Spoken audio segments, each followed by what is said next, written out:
Babe. Babe. Babe. Babe. I'm Lara. And I'm Ryan. And this is... Babe.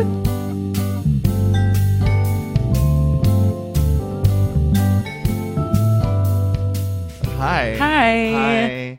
It's the most babyest time of the year. Wait. It is true. Actually, it is the time of year, I think, where people babe out become their most babes out. I have been. If they're with their families, they're definitely babing out because that's where you just like reach your not final form but first form. Yeah, I'm like full reversion at this point. My mom called me this morning. She texted me yesterday and was like, the Dr. Loper's office has a dentist appointment if you want it. And I was like, yeah, I want it. And like was like hoping that she would just call and set it up. And she's like, call them. And I was like, no. And then she called me this morning and was like, did you call them? Like, what's that? And I was like, I don't want to do it. And like was literally like a full-blown baby. Why do we get so petulant? I don't know. She was like, I'm not responsible for your teeth. Yeah, and she's not. Like, why not? But you made me. I know. And you like made my teeth. I really go back into like a little baby mode where I'm like, I need you to do everything for me. Everyone does. Yeah. I get on the phone with my mom and I get exhausted after 30 seconds. Like full blown like Epstein-Barr fatigue takes her to bed.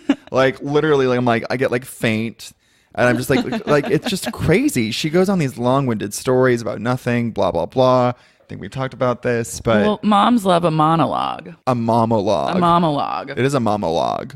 I literally could like... Some days when my mom calls me, it's just like, I'm like, hey, what's up? And then it's 20 minutes of a monologue. I know. And it's like, she'll work out an entire scenario. Like, she'll like work through a scenario. Oh, mine too. My mom just called me yesterday to talk about what we wanted to eat like Christmas morning because we're not eating until 4. That's a really good monologue. So, my mom has done that. Oh, she loved it. That's yeah. like that's where she lives. That's like her richest material. So she's like, should we get like I could get deli meats the day before. It's all disgusting options, by the way. It's all like weird. She's like cheese crackers, and I just know that her How's version. that disgusting? No, because I just know her version of cheese and crackers is like her loading up at like fucking Costco or something, like getting some fucking Vaughn shit. You know what I mean? It's not a cute little charcuterie moment. Yeah, it's like a charcuterie. Charcuterie. Yeah, it's gross. But she like daily meats. And I'm just like, no, stop, mom. I don't know. It's weird. Yeah, my mom will go and she'll be like, what should we eat for It was Thanksgiving eating was like the last true monologue. And she's like, we could go to Whole Foods and like blah, blah, blah. And then like 10 minutes later, does she she's cook? Like, she does every once in a while. We cook some stuff, but like she's what are not you like eating a for huge Christmas? Cook. We have not figured that out. Oh, drama. I mean, the good thing is I cook, so I like to do it. So as long as someone just gets the groceries, wait, I'll make Christmas them. Day, is it going to just be you and your mom or your dad? Oh, it's me and my mom and my dad, my stepmom, and then my brother is in Jake. town. Yeah. Okay. Wow. That's going to be. I just don't love Christmas. Like I feel like it's like there's so much pressure put on Christmas to be this like day. Yeah. And it's never going to live up to when you're a kid, when you're like so excited and you get like a shit ton of presents. So I don't really care about like, it's like, I'm down to spend time with family, but like, I don't need it to be like this huge magical day. Holidays are for when you're a child or you have children. It's really hard in the in-between. Yeah. Like makes a holiday great when you're 30? I don't know. Holiday parties. Like to me, that's the highlight of holiday season is going to fun holiday parties and being with friends. This year's holiday parties were at TBD. Oh, come on. Come on. Honey, you know it and I know it. No. You know what? You know what I do know is that you stayed out till 5:30 in the morning on Saturday. I did. You always are the last to leave. No, I'm not always the last to leave. That's a bold-faced lie. That's an actual lie. But babe, Ryan, why are you lying about me on our podcast? Babe, there's been so many nights where we've gone out and you've been like, I think I'm going to stay. And I'm like, are you sure? And then you're like, yeah. And then you like call me right when I'm like going down the driveway and you're like, just kidding. Because I think you assess the situation. Like you have a moment of queerty. And you like look around and it's just gay men that are shirtless, ready to fuck, and you're like, "Oh, I shouldn't be here anymore." Yeah, but this was not one of those times. No, like you were leaving. You came to like the after party, which was a true shock to my system. I when know, I saw you gasped. Yeah, when I was like going down the stairs to go get like another drink, and all of a sudden, like some ghost from Christmas past, Ryan O'Connell appears, and I was like. You did. babe? And then I couldn't believe it because he never comes to the after party. I never come to a second location. Well, You never, actually, no, ever come. That's not true. You did one other time this year. Yeah, and I left because there was like, some like exec doing coke, and I was like, I gotta go. It was really like Coke exec lit that when she was one like, night. I remember she was like, we got to do a meeting. I fucking love you. Like she was like crazy. She's like, I fucking love you. I loved her. No, she was great, but I also was like, it's time. It's a wrap on me. I was like, and scene. Like, see you at the general, honey. Like, yikes. This got a little too specific. Okay. I'm like, yeah. Well, I liked her. No, she was nice. She had a great energy. But when you're watching a exec do coke, that's your cue to leave. That's like when you turn into a pumpkin. You know what I mean? I don't know. I was weirdly into it. Well, because she was like weirdly into you. She was, yeah. like, I'm like, you can do as much. By the way, did you ever meet with her? No, because I have nothing to meet about. I'm leaving everything. I said, you know what? The rest of 2017, I'm not trying. The only thing I'm trying is the podcasts. Yes. That's all I can do. That's like, I'm not going to try, like everything that I've tried to do that's not a podcast this year has been a fail. So no, that's not true. I know, but what can you do? So true. So I couldn't believe that Ryan showed up to this after party. It was truly a Christmas miracle. And then he stayed and stared off into space for like 30 minutes maybe, and then you were like, I gotta go. Over it. Yeah. That little twink guy, Troy Sivan or whatever was there. Mm-hmm. He looked like a little Christmas elf. He's a Christmas angel. I was like, what? I was like kind of, I mean, he was a look. It was a look. I'm obsessed with him. I don't know him. I don't know him. I don't know him either. Do you know him? I mean, I met him like multiple times over the weekend, but he's just like a true angelic tour de force. Yeah. His boy was that his boyfriend? Yeah, his boyfriend Jacob. Like, I'm obsessed. They look like identical twins. They look totally like identical twins. They look very different. No, they don't. Yes, they do. No, they don't. Troy's short, Jacob's tall. That's it? That's all you got? Troy's blonde, Jacob's brunette. They have the same face. No, they both have beautiful faces. Both have angel, beautiful faces. But that doesn't mean they necessarily look the same. I think they look very different from each other. All right. I love them. Don't come here to talk shit about Troy and Jacob. Team Troy I will Sivan. take you down. No, they seemed sweet. I didn't talk to them. I just know that they looked like little elfin twink creatures. They were the most beautiful people at the party. They are. Yeah. My kings. They're great. So then my new friends. Yeah. Anyways, I'm like, Troy and Jacob, get in here and like replace you on this podcast. Well, I remember like you said like this one weird thing to Jacob where what did I say? He was like, well, we have a house now, so you should come over. And you're like, yeah, can I move in? He was like, what? He like left. I was like, Lara. Obviously, that was a joke. I know. It's a soft joke because if he had said yes, I would have been like, great. No, I know. You would have like skid marks on the driveway, like pulled up. But also, that's a joke. I know it's a joke. God, you live to shade me for my party antics, but guess what? I had a really fun time. No, I know. You're the one that was weird. You stared off into space and then you left. What do you mean? You talked to no one and you just stared into the distance. I talked to Tony, my little angel Tony. Mm-hmm. Actually, his name is Antonio. I can't call him Tony. He is an angel. But he says only close friends call him Tony. So I was like, okay, well. You're not at a Tony place. No, but I think for Hangouts, I'll be at the Tony level. Yeah. 2018, work on getting to a place of Tony. Tony. Yeah, he's sweet. The after party was more fun than the party. Yeah, there was like one sketchy person there. I forget who. There's always like a weird person. There's always a TBD. Always, like, that's what makes straggler. a party kind of fun is when you have one TBD. There's always like some like vulture in the corner like sucking everyone's blood. Do you know what I mean? I was not affected by this person. I have no idea who you're talking about. Me either, but I just know that they were there.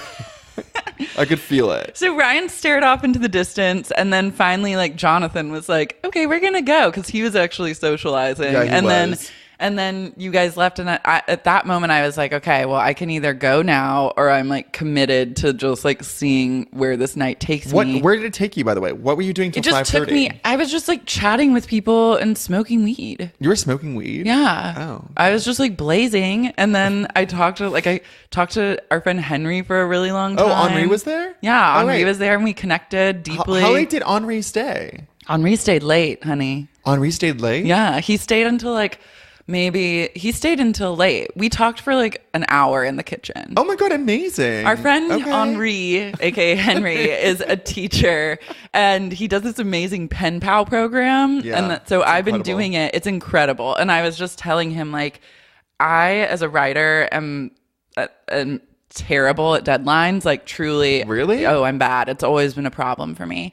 And oftentimes, like, when I was home, I was reading all these like teacher, like reading through my grades from boarding school and like teacher comments and stuff. And I still do this to this day, where they're like, I would just like not turn papers in ever. I'd just like make A's and like do really well and then just not turn in a paper. That's crazy. I know. And then, or I would just like do a bunch of things and then just like not do something. And that's always been my vibe, like as a human being, and something that like I am going to work on in the future. But I was like reading those things, I was like, oh my God, I've been this way since the dawn of time. I've always come alive with a deadline. Yeah, I do come love a alive. deadline. And I love giving myself deadlines. In college, we'd have like a 10-page paper due, and we'd have 5 days to do it. And I would write 2 pages a day to make sure I wouldn't be so overwhelmed. Oh my God, you're really good at that. I'm so bad. And so with Henry and this pen pal thing, it's like you trade maybe like 1 or 2 letters a month with like a student that he pairs you with, and they write you write them, obviously. Yeah. You know what a pen pal means. Yeah. But I'm like, a pen pal is when but for me, it's been really good for deadlines. Like, I have not missed one because Good. I like really care about the girl 'cause that they're, I'm like, writing. 15. You I can't, know, like, and I'm fuck like, them if I over. let her down, then then I'm a fucked up human being. So it's like, it's actually been the perfect and like a really good like writer experience of like learning how to like talk to someone. I was just like, I'm all about this program. I'm like, when you need me to come in and talk to the kids, Oh, like, you should. yeah, I should. There are a lot of people who don't make the deadlines. I'm not going to name names, but they know who they are. Oh no, a lot of people don't. And I was just like, it's weird. I can't. It's like, why would you leave this like junior, like in high school, like high and dry? That's so rude. I just like, it's the only thing I've ever really truly turned in on time consistently. That's great. I know. And well, I was now like, we know wow. what it takes. You need to just be motivated by a 17-year-old, like crying in a corner. I because you didn't get your do. letter. If every like exec that I was dealing with 17-year-old girl was a 17-year-old they will be girl, soon enough. yeah. Trust me. And That's they were the like new future. really sad, and they were like, and then I would like turn in everything. Yeah, that's your motivation. Yeah. Oh, honey. Speaking of 17-year-old girls, I want to talk about the premiere of Real Housewives of Beverly Hills. I know that we're strictly. I mean, I don't think we talk about what. Why are you giving me that look? Nothing. What? I just sometimes you like try and act high and mighty about reality shows. What do you mean? You just like look down your nose at certain shows. Like what? On Bravo. Like what? Like Vanderpump Rules. I don't. I'm on the podcast. Wait, are you insane? Well, sometimes you just act like you don't want to talk about it, but I know that you do. Sort of. It's complicated.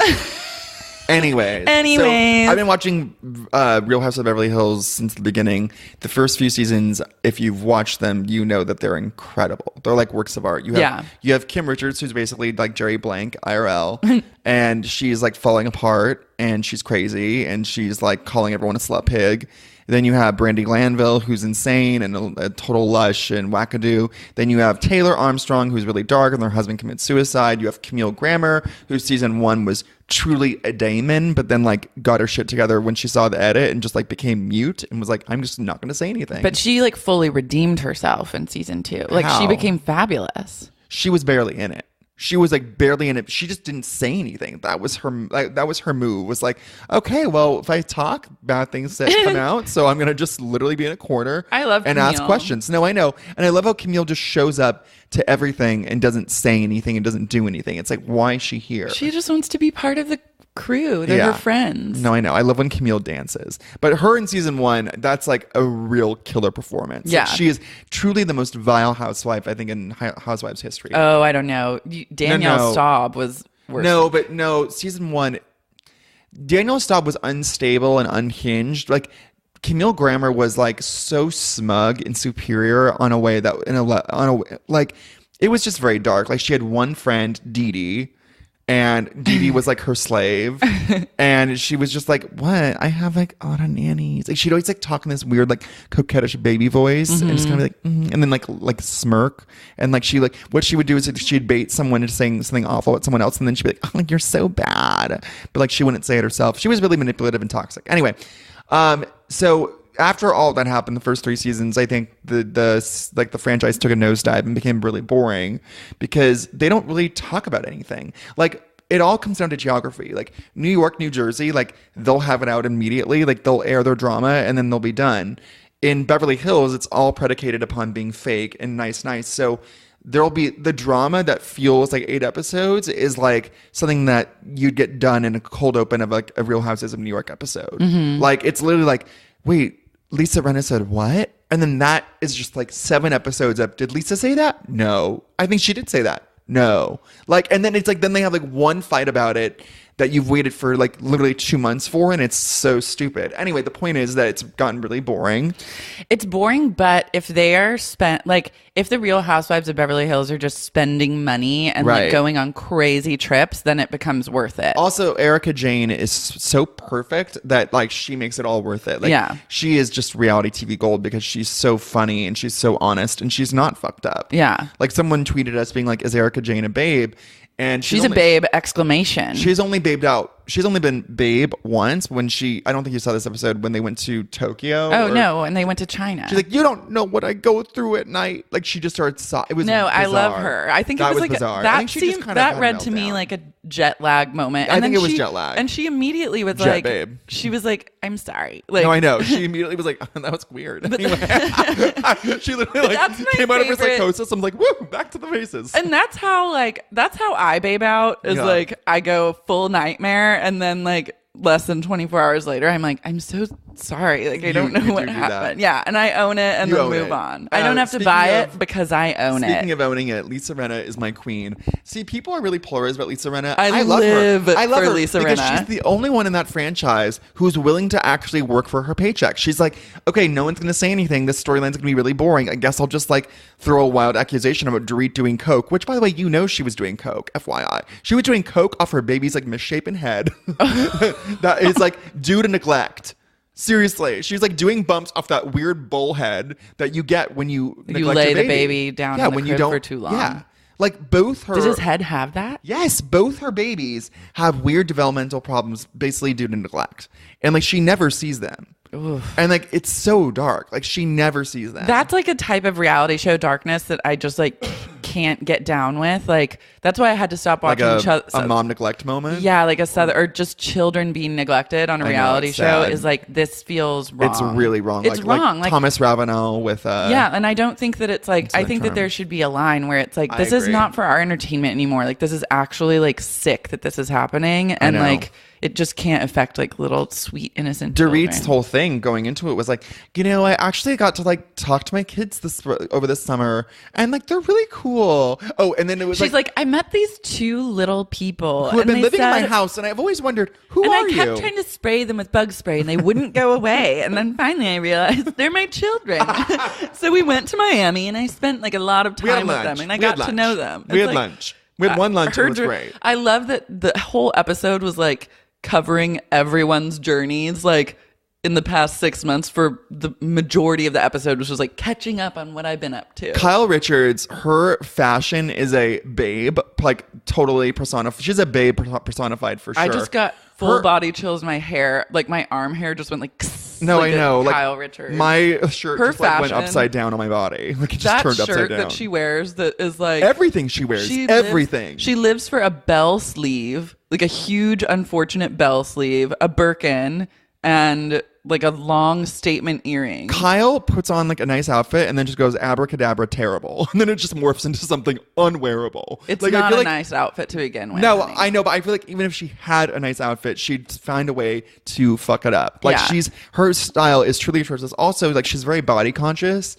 But everything she wears is so unflattering for her figure. I don't understand. I don't get it. Like that weird billowy striped shirt that looked like a tent that you buy at Home Depot. The striped shirt that literally looked like a Cruella de Vil blouse. Yeah, I know. So it looked like Cruella does the Hamptons. Who do you think is the most babe out of all the Real Housewives of Beverly Hills? I think Erica Jane is babe! Exclamation point. Yeah, for sure. I think Lisa Rinna is babe! Exclamation point. No, totally. I'm here for her. Dorit is a babe! Oh, she's question a babe! Mark. Question when mark. she showed up with that hair, that fluffy hair, that wig or whatever it was that she couldn't even. It was beyond her control.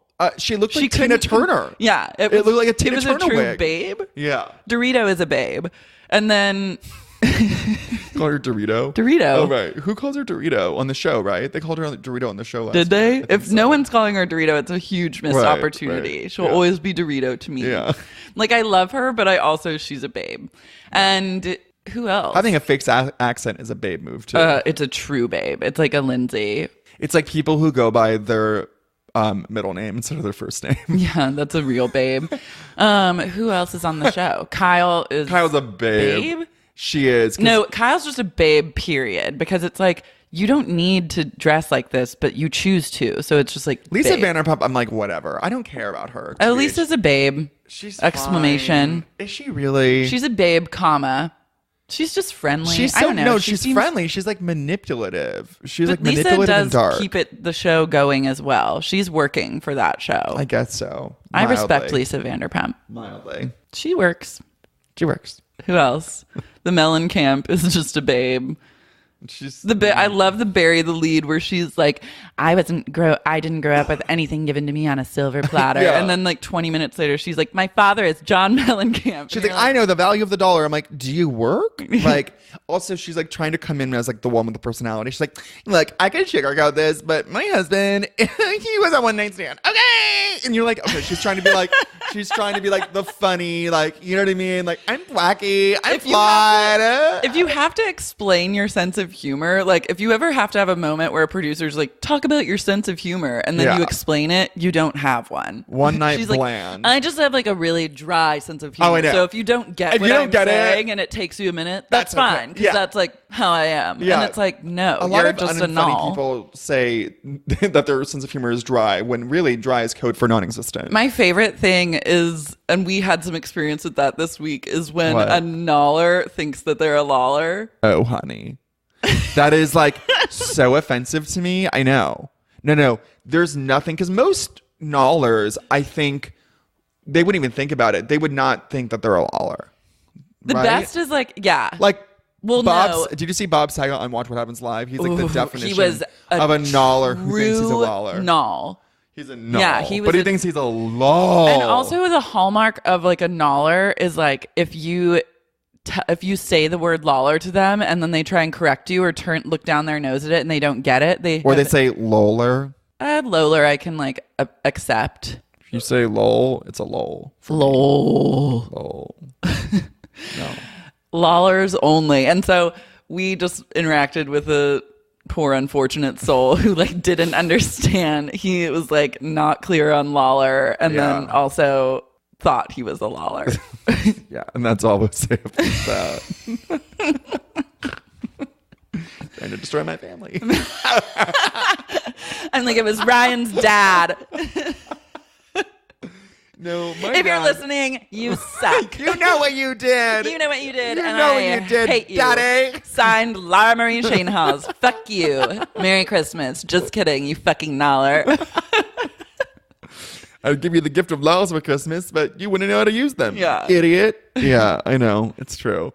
No, it's not my dad. My dad is like very dad-like humor, but sometimes he genuinely makes me lol. Yeah. He has like some gen lols in him. Mm-hmm. They just have to be like awoken because he's like in a tomb. Your dad lols. I've seen him lol. He does lol. He loves to lol. He loves to lol. And he is a loller. He is a loller. He might not think that he is, but some No, lollers... he thinks he Okay. is. No, my The dad funny thinks thing he's is wit. that some his lollers... AOL screen name was a bit of wit when he was dating.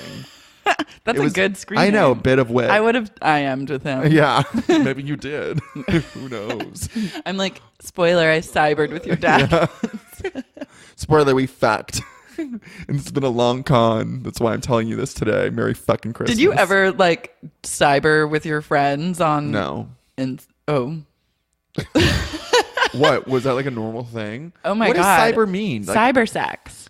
What does that mean? Do you just like, right, I'm touching you right now? Oh my God. When AOL happened, my friends and I would go to each other's houses and we'd go and chat like sex chat rooms. Oh yeah, I think I would do that. Find someone and then take the chat out of the chat room and then we'd like cyber sex with them. I didn't do anything gaw. There's a lot of people that like did a lot of gaw things in... What's a gaw? Gay. Oh. Gaw a straw.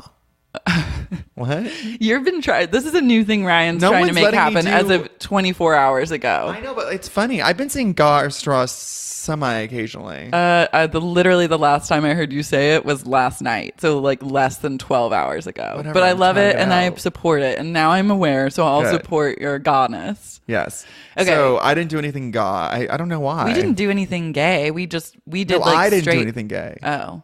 It's about me. Don't you understand? But like, did you get, is this a girl? Okay. I think this is like a girl thing that girls What? do in groups. Like the way we discovered like our sexuality was like, we would go. Finger each other? No, we would go like, it would be 5 or 6 of us and we'd go into these chat rooms while we were Finger on each other? sleepovers. And then, babe, stop being gross. You're being like a straight man right now. Am I really? Yeah. I'm sorry. You're making like, Fuck. you just did a straight man null where you make the same sex joke twice because it didn't get the lull I'm you wanted. so at first. sorry. That was a straight man null move. It And was. I deeply apologize. Thank you. And, I accept your apology. and I'll do penance for it later. I forgive you, but I'll never forget what you did. I won't either. We'd go in these chat rooms, we'd find someone, then take the chat, and then we'd all be like hovered around the computer, and we wouldn't be like necessarily turned on, but who knows what the person on the other end, and we'd like cyber sex with them. We'd be like, say what you're doing, and like, and then just what go. What would you guys do on the other end? Just lol? We would Or- just loll, and then we'd be like, I'm coming, and then we'd be like, ah, and then they'd be like, oh, and then we'd be like, okay, bye. This happened all the time. That's hilarious. And then like sometimes we'd watch like softcore porn like on Cinemax or something, like just turn on like some Shannon Tweed like porn and just like watch. Shannon Tweed. Yeah, she was Lol. like the first Wasn't pair like of boobs. that I- Skinemax? Wasn't she kind of queen of Skinemax? Yeah, and we would like watch these like porns, but it would be like a group of girls and it wouldn't turn sexual with any of us. It was just like we were all kind of like watching and learning together. So when I was in middle school, I think I told you this story. I was at a Fran's house. We were having like an all boys sleepover, and someone like mentioned like masturbating because we were like in 6th grade, and I had not actually masturbated before because I had not gone through puberty. I didn't go through puberty till 7th grade, but I guess all the other boys had. And they were Wait, like, how old are you? You're 6th grade? I was in 6th grade. Okay. And- How old is that? like 12. Okay. And I didn't go through the change till 7th grade. change. And basically, they were like, so you masturbate? And then they're like, yeah. Like everyone was like, yes. And that's like all we could talk Did about. they was, say masturbate? yeah, like or jack off or whatever. Okay. And then we had this Playboy with Sable on the cover who was like this WWF like woman, you know. I don't know her, but go ahead. And basically the whole evening climaxed, no pun intended, with us going into a bathroom and jerking off to this Playboy. And like, well, like we just like hung out in the bedroom. And Yeah. like, they like jerked off. And it was so funny because I didn't jerk off because A, I had never jerked off before, and B, I was not going to jerk off to fucking Sable. Although at that point I could have jerked off to like a fucking Formica. Like at that, like it's like You're like a kitchen island. yeah, literally. I'm like, oh, that's colander. But it was funny. It was such a weird thing to do. I mean, it was basically like one step away from being a circle jerk. Yeah, Which but kids do that. Like No, kids I know. are so They're so exploratory. I wish we would have been like. I wish we would have done a circle jerk. That would have been chic. You're like, I wish we would have all fucked each other. I know. I wish we would have just came on each other's faces. The and been kids like, don't "Good know night." to do that. You're just like, oh my God, like this whole world exists that I've never even known, which is like sex. And it's like when you're little like that, you're kind of just like, what is this? It's like Right. silly and you don't really get it. And then you get older and then you get it. And It's then you get funny. older and you don't get it when you want it. Well, and then you die. I remained friends with one of the guys. Like he lived in New York, and I would see him every once in a while because we're mutual friends. And it's like I always want to be like, hey, remember when you jerked off to Sable in the 6th grade? And You I should. just sat in the bed and waited. I don't even remember if there was like any noises. Like the whole thing was so weird. I mean, I would honestly, it would not surprise me if none of us masturbated that night.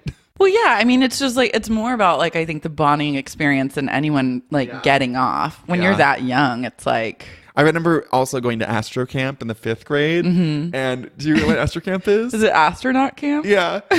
And I had to go, and I was just like, Oh, cute. horrible. Ryan O'Connell goes to Astro Camp. You don't want to see that movie. Change the fucking channel. So basically, we had to shower after like swimming, and we were all naked, and there was this one guy with like a big dick in the 5th grade, and we were all like, Johnny, God. They're like, whoa, you have full. I remember one guy was like, you have full bush, man. You have full bush. He had a full bush in the 5th grade. Full bush. Yeah. He was like actually 35. No, he was like, yeah, you want to touch it? We're like, ah. He's like, no. But everyone was like, it was hilarious. We were all just like marveling at his penis and his like big bush, and we're just like, cool. We're like literally like high-fiving him, like, good for you. And I'm like, this is hilarious. Well, that's just a wild journey. I know.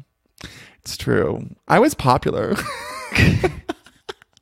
It's true, because I was a lawler, and people love, honestly, like, people will erase any prejudices they have if you make them laugh. Like, if you make them laugh, you can get away with anything, and you can be anything you want. It's a superpower. It really is. I've like trolled so many people in meetings, like, subtly, just through the power of lols. Like, and it's almost like a drive-by troll where you just like, you take the troll, you literally douse it in lols, and then you just shoot it towards their face, and it hits them, and it feels like a pillow rather than like a jagged knife. And then they're just like, wait, what? Lols are the key. Lols are the key, and you can, again, it's like, it's a very powerful tool. Unlock. And one that if you use it correctly, it can be really amazing and incredible. What? Do you think that like a noller can become a loller? No, it's innate. Maybe she's born with it. Maybe it doesn't exist. You know what I mean? Like, no. Like, either you have the power to lull or you don't. But maybe something could happen to someone. No. Okay. No, because I truly believe it's a lens that you see the world. Yeah, and that's innate. Like, you either look at a situation and you immediately see the funny in it and the absurdity. Like, that's the thing that I've noticed about my family, who, God bless them, they're not lollers usually. Like, something will happen to us, and I'll be like, oh my God, that was so insane because of reasons X, Y, and Z. And they're like, oh, and then they'll laugh, but like, that's not how they perceived it. Like, they did not see the lull in that. I have to point it out to them, literally create a map, draw an arrow, and then when they see the arrow and follow it, they still can't find it. Then I have to like blow it up, put it in HG, and then they're like, oh, and then they laugh. You lead them to lulls. Oh, honey, breadcrumbs, because they need it. But then they laugh, but like, I'll be like, oh, we just had the same thing happen to us, but your takeaway wasn't this immediate funny thing. Yeah. Like, okay, so you have a different prescription than I do. You know? Let's as you say, so bored. I know. I was like, let's switch gears. What do you mean? I think it's interesting. Well, no, it is interesting, but I want to talk about something else. Fair enough. We are currently having like a crisis about identity because you know. What are you talking about? The vintner's daughter. Oh, right. We realize that it's not as good as people are making it out to be. Vintner's daughter might be Vintner's slaughter. Yeah. Because so Ryan gave me like 3 test vials of it, which is like enough for probably like 2 weeks of. Oh, really? No, actually not that many. But I've been That's like, really. wow. I haven't been using it every night because I want to savor it and like let it.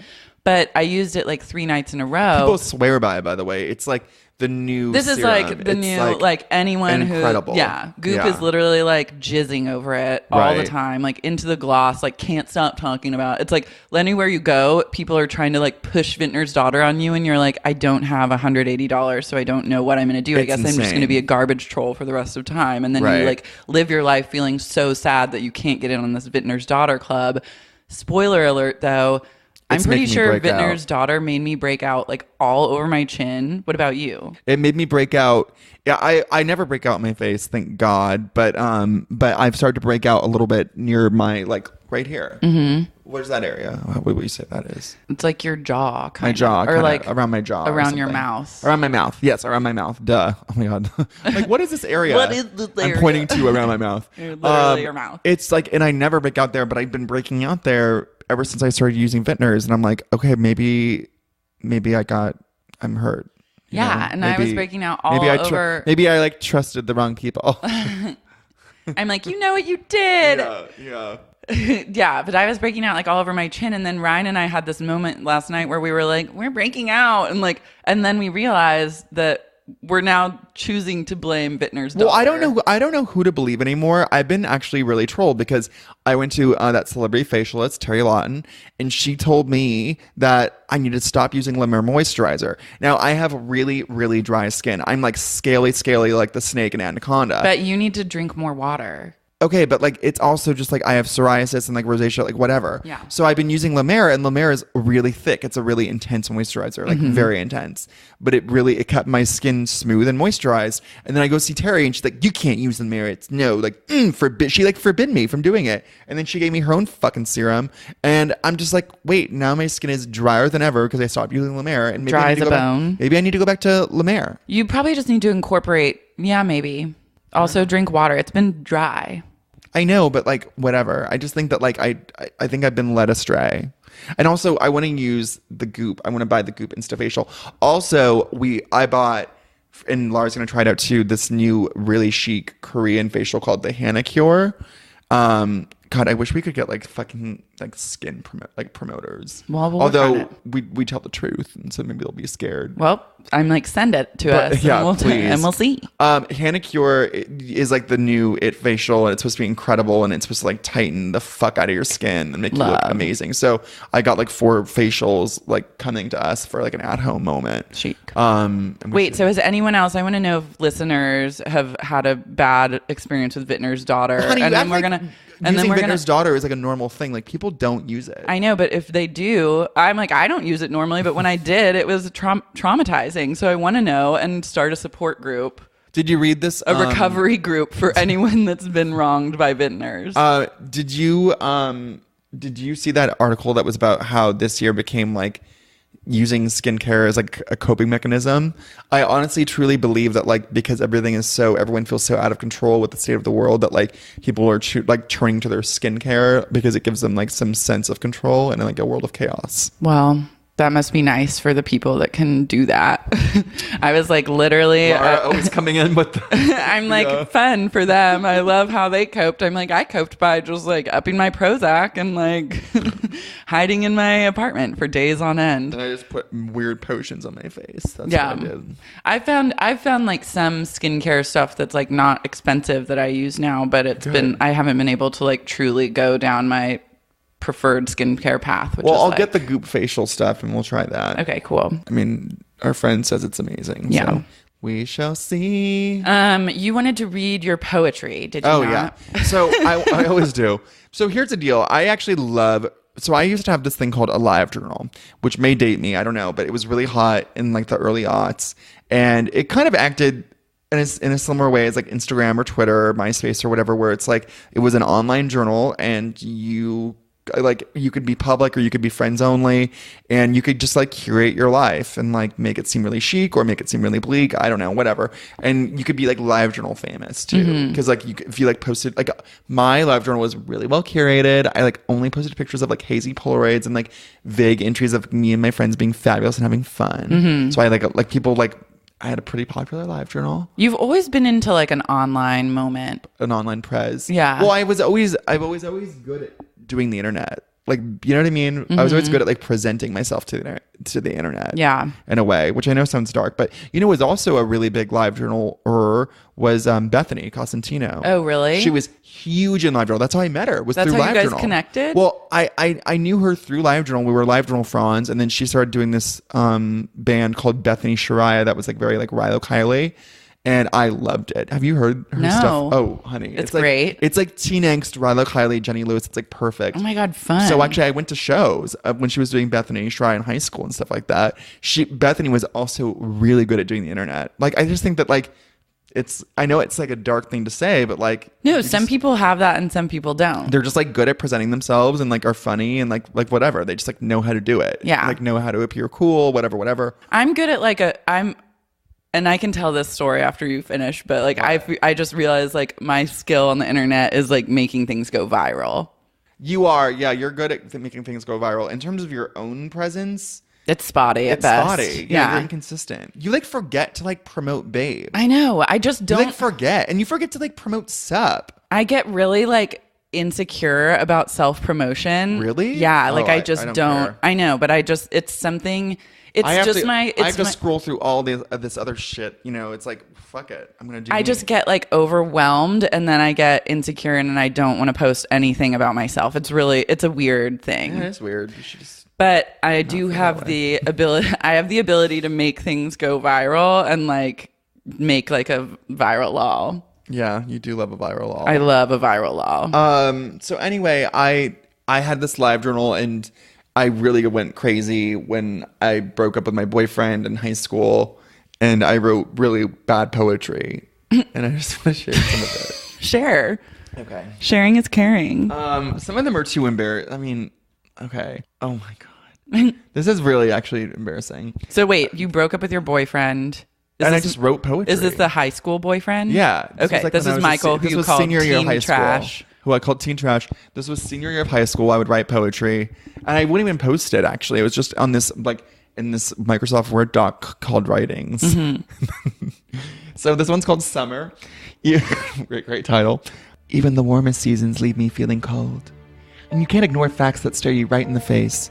The facts being that falling in love again is not as easy as remembering how to ride a bike. There are holes that might never be able to fill in ever again. You're so ready and willing the first time you give yourself to someone. You can only give so many times before you decide you'd rather take. And once you become a taker, you become a goner. It's kind of true. This is feeling true and not weird to me. What it comes down to is that when I drive around this town, I'm reminded of mistakes I made at 17. And I'm not fucking 17. I was 18. And I'm not going to make that goddamn mistake ever again. So please, some leniency would be great.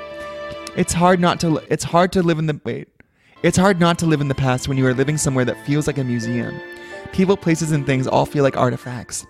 I'll take it all in stride, but it's very frustrating when you find yourself waiting for phone calls that haven't come for a year. Everything here remains frozen, and when you step into it, you yourself become a little frozen. In life, you're always pushed to move forward and to move on. But it's hard to do when you're kissing the same boy that wouldn't love you at 16 and most certainly won't love you at 19. Oh, I aged myself up a year. You can't do that when the beach still isn't that great and you find yourself bored to tears when the sky turns black. How can you change when you're somewhere that doesn't? That's like me being like, I want to get out of Ventura. Yeah. Yeah. That seems just like fine. That seems fine. I mean, It's not, I wouldn't put it in the New Yorker, but it's not like... Like Zadie Smith. It's not like embarrassing. It's my cat person. It's my cat person. This is your moment. Yeah, I mean, it's like whatever. Okay. I think it's like valid. You had feelings and you said them really well. Okay. Read an embarrassing one for the love of God. I don't know. Some of these are actually not that bad. Okay. You're like, what I'm realizing is that I'm an amazing wordsmith. I don't know. This one's called Legacies. We come out of our mother's womb and start running away from day one. Our fathers gave us the backhand and we gave them a hug because it was all we could do to stand up straight. Parents are What does that mean? I don't know. My dad never gave me the backhand. Yeah, I was like, your dad was amazing. Parents are seen as extra fat, something that we need to suck out of us to feel light. But I'm sure parents are like lipo. I guess. But I'm sure when we have our own, we'll realize what assholes we were and send massive apology letters. But what if they're gone already? Parents usually die before us and only live in our eyes, our weight, our hairline. So when we look at ourselves in the mirror, we better like what we see. We can't look at ourselves and see the face of a mother we were never able to love. These are simple ideas with complex emotions. Don't make mistakes you can't undo. A face can only endure so much. A heart can only feel so much. Smile and take your mother's hand. You shared the same body for 9 months, and now you're going to love her with all your might. That's sweet. I guess. I don't know. I mean, babe, this is... If you were my son and you were writing this poetry, I'd be very encouraging to you. I'd be like, keep on writing. Oh, wait, this one's good. Okay. 1 year stand. You worked well for that one night, but all the other ones, I was closed up for good. And when you left me, I was drinking champagne and spitting it out at your name. I'm not holding on to you anymore. So I hear you're dating Mr. Wonderful now, and I really do hope that works out for you. I'm not sour, and I'm not interested in being interested in you anymore. It's so exhausting, and it got me absolutely nowhere. I was sad, but now I'm getting what I want. And as far as Mr. Wonderful goes, well, he can go fuck himself because you're not keeping me up at night. Don't come home. That was your Alanis moment. I know. That was like, that's when you went full stress you out? Alanis. My sweater's on backwards and inside out. Yeah, that was my... You're like, are you thinking of me when you fuck her? I know. Anyway. Love. Yeah, well, you know, you're a talented writer. Congratulations. One more. Okay. If someone asked what our love felt like, I would say that it felt like the paintings everyone saw in the 60s, where the color was never well defined, but always memorable. I don't know what the fuck I'm talking about. It makes sense to me. Okay.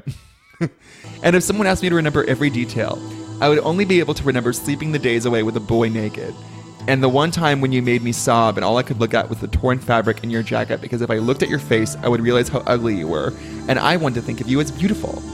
If someone asked what our friendships felt like, I would say it felt like one of those shows where you see on the television, with everyone laughing and crying together. And I would say that together we all made mistakes and we put that stuff up our noses because we could and because it was Saturday and there was nothing to do. Had you done coke at this point? No, of course not. But at least we were together. If someone asked how close we all felt to one another, I would say that our parents drank and loved us when they could, but our friends all drank together and we could love one another all the time. And that time when you let that boy push your face into the ground, we were there to pick you up even though we knew it would happen again. We weren't going to feel like assholes when it did happen again. If someone asked me if it was all perfect, I would say no, but it makes perfect sense for us to all be together enjoying one another's imperfections. If someone asked me if this is what I want, I would say one mustn't ask so many questions, but yes. I like that. Really? Babe, I think these are good. I don't know. I wish I felt this insane. Sometimes I miss feeling so lit. I mean, you think I probably feel lit. I don't think that I think you still feel really lit. I don't know, but I want to feel lit. Like, I want to feel like live journal lit. Well, I don't know. Get really depressed. Okay. I'm like, make a series of bad decisions. But I think depression in weird ways, like, it's like, it deadens things. It mutes feelings. It doesn't, I don't know. Like, for when I've been really upset, it's been like more paralyzing than like, I don't know. I think for me, it like makes things feel so loud, but there's no way to get it out of my system. That's real. I don't know. You stop getting as lit as you were when you were a teen as you get older. I know. Like you just temper. We talked about this, I know. Yeah. It just kind of flattens out a little bit. Yeah. There's not like really highs and lows anymore. There just is what it is. Yeah. But it's like nature. It's like, it's a real nature moment. But I miss like, it's funny because you think about like all the feelings you felt as a teenager and like falling in love as a teenager and like having these like relationships, and it's just like you're so dramatic and everything mattered so much, and it's just like it's just not the same anymore. No, it's different. It's not necessarily even a bad thing that it's not the same. It's just like you're different now. I know. And you still get emo and like write on your Tumblr. So I do. My Tumblr is my live journal. Yeah, like it's not really. I would say that venture to say that things aren't that different for you. Okay, you might be right. Read my Tumblr. It's called mylivejournalsucks.tumblr.com. I love you being like, I need to read this embarrassing poetry that's actually like not that bad. Looking for validation. It's just embarrassing. I'll give it to you. It was good. Can we move on? Yeah. Yeah, we can move on. No, so you can finish your thought. No, I think I'm done. Well, no, it's just what I'm saying is like maybe the writing isn't technically bad, but feeling those things is embarrassing. Like remembering feeling those things, and like also just like what it is. It's like wanting to be so deep. Yeah. And like that's what it is. It's like this kind of attempt at deepness that you just don't have at 17. Yeah. But wanting everything to be like so profound and like making up an abusive father and like doing coke and all that stuff. Like I didn't do any of that. I would write poetry. I'll try and find it because I think I have some journals laying around. But like I remember this one poem. Did you keep a journal in boarding school? Every once in a while. I have some stuff, but I wasn't very consistent with writing. Yeah, but I can find it. And like I read a bunch of letters that I'd written to my mom, but they were all really nice because like I was like, oh wow, I was such a nice little like sweetie. That's nice. But so I would write before I got sent to boarding school. I would sometimes write poetry, and I actually like I would tell my friends and I would talk about it. And one of my girlfriends was telling me that she wrote poetry, and she told me this like really intense like poem that she wrote. And then I just stole the last line and like incorporated it into my own poem. Really? Yeah. Because I was like, it's deep. I love that. I love you just stealing. I just stole her poem idea, and then I was like, my poem now. If that was the internet, you'd be crucified and would never work again. I know, but I wouldn't wouldn't do that and like publish it. But it was like in my journal, I was like, this is a deep moment that speaks to me. Oh my God. I love it. It was Lara, like a poem about it was like a poem about like killing yourself and like bleeding out on the bathroom floor and then someone discovering you and then all they care about is the mess you made. And I was like, no, I love it. And then I like wrote my own version of it and I was like, anyways. Oh my God, you made a mess. Yeah, it is dark. Yeah, it's very dark. But what are you gonna do? I love how you think like talking about her sexual past, you're like, this is too sad. And you're like, anyways, there was a suicidal poem about bleeding out. Well, you know what?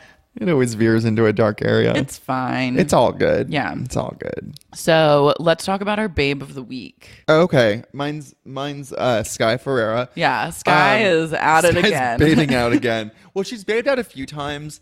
And I don't know. Sky has spent Q4 of 2017 being in a perma babe state. I don't know. Her internet presence is actually very weird. And it's like, she always takes these really grainy photos of like nothing. Mm-hmm. And she always like, it's like her camera is like basically like a VHS camcorder. It's like I'm like, do you have an iPhone 2? No, I think she probably has like an iPhone 5. No, but I think she like deliberately tries to make things look like shit. Yeah. I think that's like her it's an aesthetic. Yeah. It's like grungy and weird and like untortured, you know?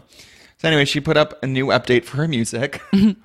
I'm putting out new music really, really, really soon, in parentheses, for real. Early 2018. It's a series of songs, not my album, that melt together like soap. So she... Melt together like soap. So what does that even mean? Yeah, soap doesn't melt. No. No, actually, no. What? No. Anyways, go on. Despite illness and 95% of what I post day to day seeming otherwise, aka me sharing absolutely nothing. Sometimes her thoughts are a little scrambled eggs.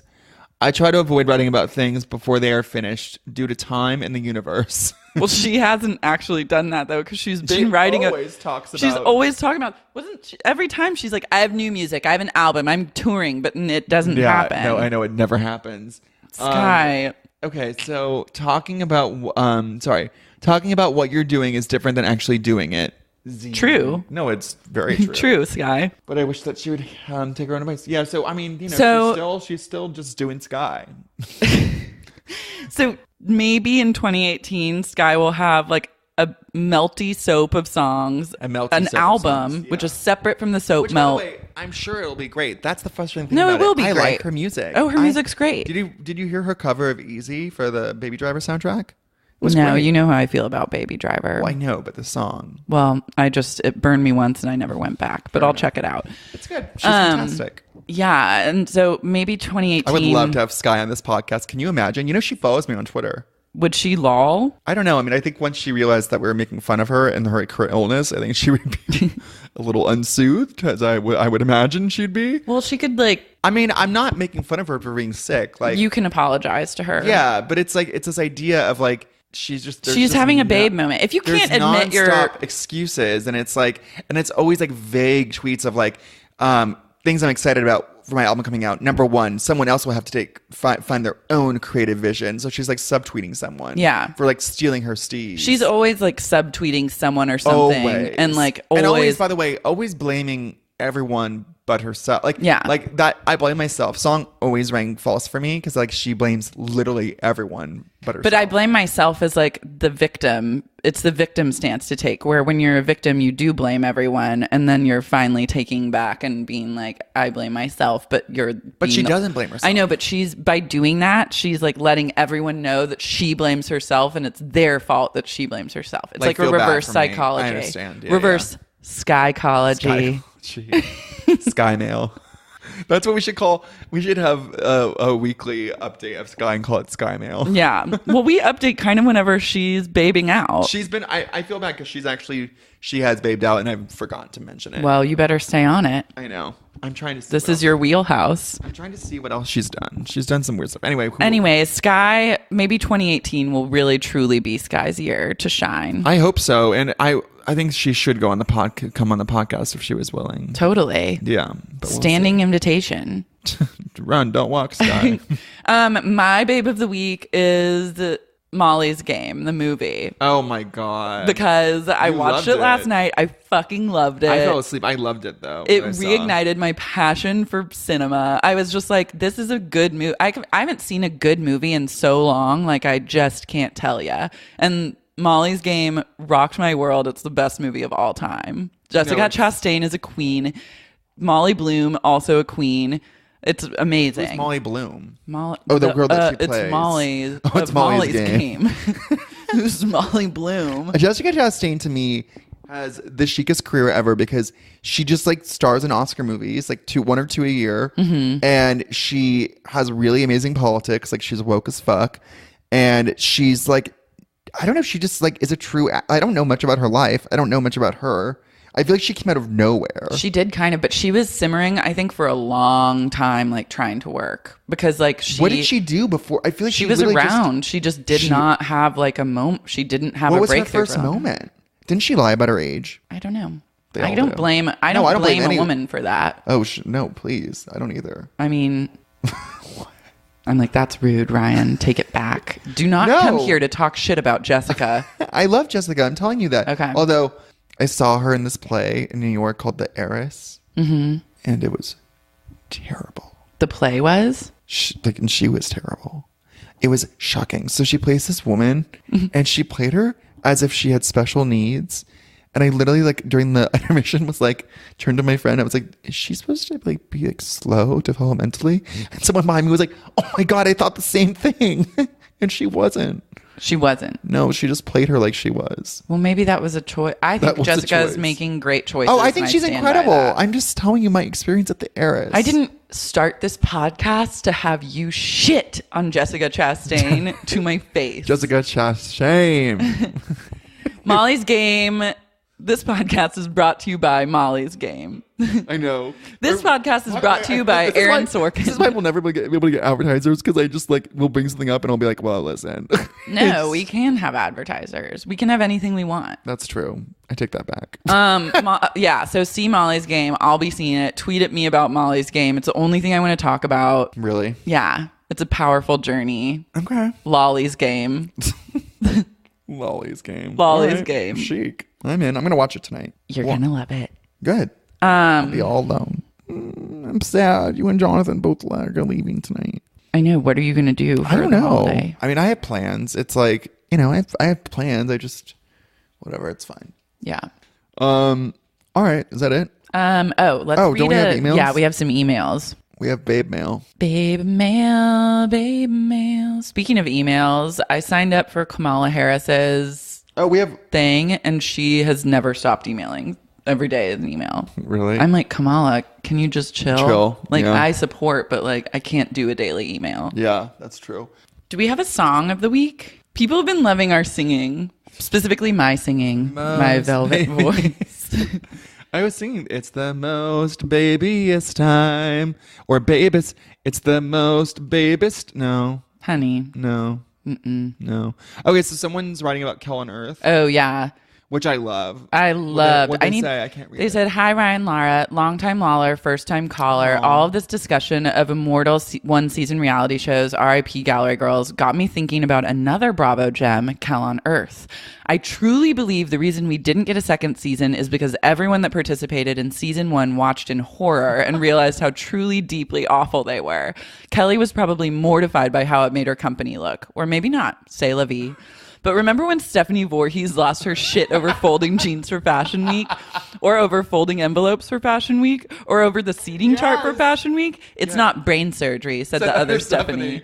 Would love to hear your thoughts if you remember it as fondly as I do. I will totally go there with Kel on Earth because I was a huge fan. I've rewatched it multiple times. Kelly Catrone was a queen. She was a queen, and then I got over her. Yeah, I loved her book. If you want to cry, if you have to cry, go outside. By the way, I got really that a autograph good by book. Kelly. Oh, so chic. One of her assistant was a big fan of my stuff on Thought Catalog, and he was like, "Do you want?" And then Kelly wrote me a note in the thing, like a long note. Love. I know. What'd she say to you? I don't know, but her story is incredible. She was like doing meth, and then like. She has a methy energy to her. She does. Well, so Kel on Earth is incredible, and I actually think that some of the people did come off pretty good. Like you just feel bad for everyone, and Kelly actually comes off the least great because she's like abusive. Yeah, she's mean. She's abusive, and she creates a toxic work atmosphere. Yeah, I need to rewatch because I don't remember anything about that show except that I loved it. There's 2 gays. I think they're both named Andrew. If I'm not, no. Yeah, they're both named Andrew. And there's two Stephanies? So one Andrew is like a rich kid goth who's like a trust fund kid. Oh my God, yes. I remember Andrew him. Mokamal or something like that. And then the other one is this like he was iconic. Oh, there's my honey. Oh my God. My darling. Honey, oh my God, this is a really good chance. My darling's going off to the war. Hand this to Jonathan. We have a guest star, Jonathan Parks Ramage, here honey. to talk about Molly's Game. Lara is a Molly head. I'm a Molly head. I'm a fucking game head. I'm high on Molly. Hashtag addicted to Molly's Game. Yeah. Hashtag addicted to Molly. Addicted to Molly. I think it's a good career direction for you, honestly. To love Molly's Game? Oh. Well, that's the first step. Love it. I was like, great. It is my new career direction is being obsessed with Molly's Game. First you start the fan club, then you start the high stakes poker ring. Okay, yeah. I'm like curious how I would get into a high stakes poker game. I think you have to. I mean, I think you can actually do it just by being like a hot waitress with somewhere that there's. I want to do like the gay version of Molly's Game and infiltrate Game, Molly's Game, honey. where it's I can infiltrate gay poker and get all the high rollers. Gay poker is just extremely low rollers. Oh, do you know what I mean? That's not going to work for me. I know. I don't think rich gay people play poker. Yeah, why would they? Like so honestly, lame. why would they? That's the fatal flaw. I have to catch a flight, but thank you for letting me appear on Thank you the for being a podcast guest star. where Ryan airs all our dirty laundry. Tell me about it. Where Ryan says every fight that you guys ever have and talks about it at length. I know he does. Now Ryan's checked out. Ryan's checked out. Ryan's checking out a W9. Ryan's doing business right now. Can you tune in? Sorry. Be present. My darling's leaving. I'm leaving. I feel like an army wife. My darling, come back from war. This is the voice, by the way, Ryan, because every couple has their own like little weird voice way of talking to each other, and Ryan and Jonathan have invented like an old Irish man. My darling, my darling, my darling, my darling. It's good. My darling. My darling. I love you. Give me a kiss. No, come on. Oh my God, this feels. I love. This is on the air. Good podcast, honey. I love you, honey. He goes, my love. Come I on. miss you, my darling. Bye. I love Have you. a good Call me trip. tonight. Molly's Game, I will have. Okay. Molly's Game. That's how I say hi and goodbye right now. Molly's Game. Molly's Game. Molly's Game. My darling. Molly's Game. My angel. I'm gonna miss him. Okay, back to Hell on Earth. Okay. I'm gonna revisit it, but I can't really speak. It's but I fantastic. remember Andrew, who had no stakes, and Kelly just loved him because he was rich. Like in chic and like whatever. Yeah. He like gender bended, like, and that was like the chic thing. and she thought he was funny and like didn't hold him to the same standard as other employees. There was this other girl that not Stephanie Voorhees, who was like an idiot. But honestly, like you honestly feel for everyone there because everyone is so abusive to each other. Yeah. Like it is a really toxic work environment. So like I think that when you first watch it, when you're younger, like I was like 21 or 22, you're like, oh, everyone's a fucking idiot. And then you're like, oh, actually Kelly Gutrone is a fucking monster. Yeah. And she like creates a very hostile work environment. Yeah. But yeah, there was like this one girl, Stephanie, everyone is just so unhappy. And it's like, what? Like what blows my mind is like, I get like going through a lot of shit for like your dream job, but to like go through that amount of shit just to work in PR is actually insane to me. What I to have like don't- a passion for PR in such a way that you would like literally get shit on every day for like years just to be like a PR girl. Yeah. I'm but confused. I really disagree with that kind of office culture that really, I think, is mostly prevalent in like the entertainment industry, where it's like, or in like PR, fashion, or film, where it's like, yeah, you're going to be a fucking underling and we're going to shit on you for like 8 years. We're gonna and then haze you. Yeah. And it's like, that sucks. Like what, I know. like you have to do like shitty things for your Well, what job I think it anyways is and have like- a lot of responsibility, but like the abuse does not need to trickle down. And Well- that it's from year, like obviously the years and people that years. are doing it to Well- you, it happened to them. But I really think like that's not positive for anyone. Like, who does that benefit in the long run besides just the person that's being abusive? What I think it kind of comes down to is like people feel like, well, I endured this, you have to endure it too. I know, but so it's there's like, no one, shut there's up. no one cool enough to like break the cycle of abuse and be like, actually, that was really horrible what I had to endure, and I would not want to subject anyone else to that. My God, when I was first moved to LA, I got an internship at, this is funny, I don't think I can say where, Okay. But I got an internship at this production company, and then I eventually became like the second assistant to this producer at the production company, and his second assistant became his first assistant, and she was really nice to me, like all through my internship, and she knew that I really wanted the job and like vouched for me to get the job and was like so nice until the day that I started the internship, and she did a 180 complete turn and became Kelly Catrone, and like literally would just like, she would like humiliate me in front of other coworkers. That's like Devil Wears Prada. Yeah, it was like full blown Devil. I was like, I thought we were like on the same friend page, like loving to work together, and she just treated me like shit. And other coworkers, like execs, would come in the office and be like making small talk with me or whatever, and she'd be like, "Shut up! You can't talk to her. Just shut up."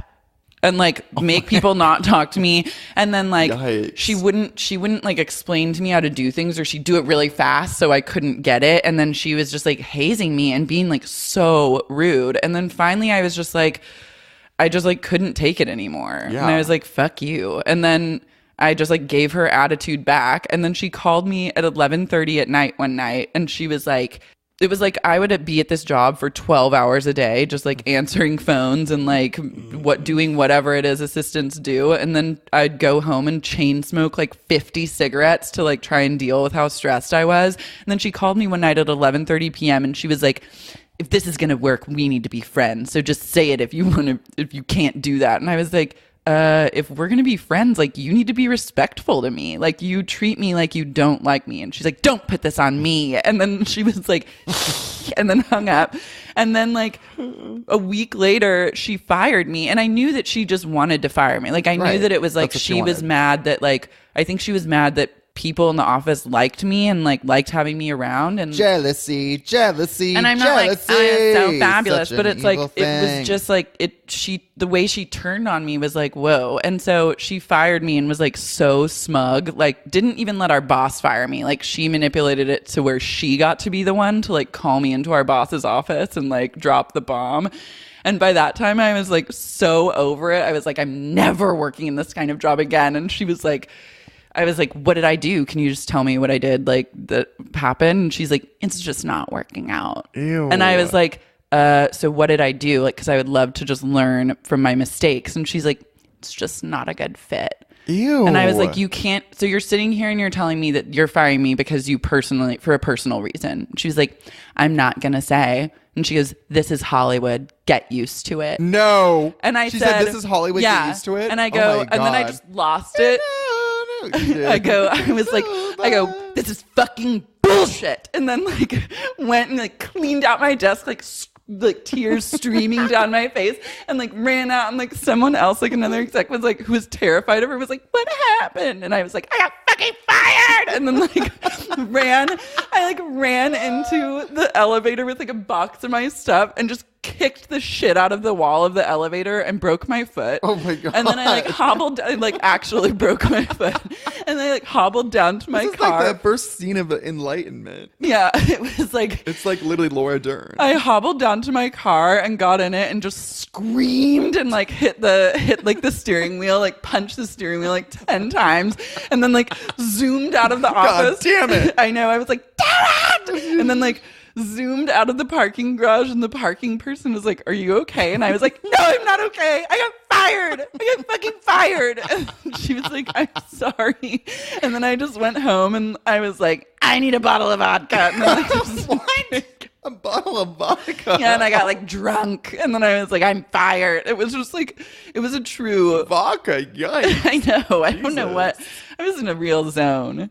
Oh, honey. So then I actually did fracture my foot, and then I wore a boot for like 6 weeks. Oh my God. That's really And then I quit the biz. And I was like, I think I'm more of a creative, TBH. Yeah, which was true. It's true. So fuck you. And then later I wrote, in White Girl Problems, there's a character that's based on her. Didn't you take a meeting at that company? And then when White Girl Problems came out, incredible. I had the most like truest phoenix from the ashes when we went in and took a meeting with that company, and she had to see that I was back and I was not going to get fired again as a creator. Did you just fart? Yeah, I just farted. I'm sorry. Ryan. Oh my God. What's happening? I'm sorry. Okay, I think this is over. We went to Gracias Madre, and it turned out to be a journey. It's a journey. Okay, we gotta go. Okay, we gotta go. Bye.